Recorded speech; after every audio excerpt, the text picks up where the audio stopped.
জীব ও পরিবেশ সম্পর্কে নির্ভরশীলতা। জীবের সাথে পরিবেশের সম্পর্কটা কিভাবে আসতেছে?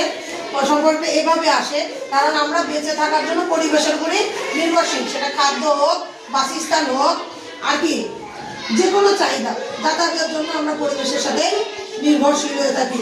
খাদ্যের জন্য গাছের দরকার আছে, তাই না? ফসলের দরকার আছে, তাই কি না? তাছাড়া কি আমরা বাঁচতে পারবো? বাঁচতে পারবো না। আর একটা কিসের জন্য দরকার আছে? পরিবেশের সাথে। কিভাবে? দেখো, আমরা বসবাসের জন্য পরিবেশের সাথে সবকে মিলে আছি। যেমন আমাদের বায়ু প্রয়োজন আছে, থাকার জন্য একটা ঘরের প্রয়োজন আছে, তাই কি না? তাহলে এখানে বলছে জীব ও পরিবেশের সম্পর্কে নির্ভরশীলতা। তো বলছে আমরা জানি পরিবেশ উপাদান জীব ও জড় দুইভাগে ভাগ করা যায়। বুঝতে দাঁড়াও, বুঝা বলো যে পরিবেশের উপাদানগুলো তাহলে কয়ভাবে বিভক্ত করা হয়েছে? কি কি?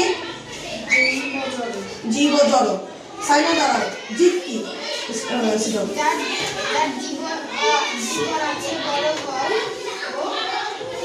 বেঁচে থাকে, চলাফেরা করে, খাবার খায়। তুমি ধরো জীব, 5টা জীবের নাম বলো, যাদের জীবন আছে তাদের বলো। ছেলেদের মধ্যে একজন ধরো জড় সম্পর্কে 5টা জড়র নাম বলো। 5টি জড়র নাম বলো।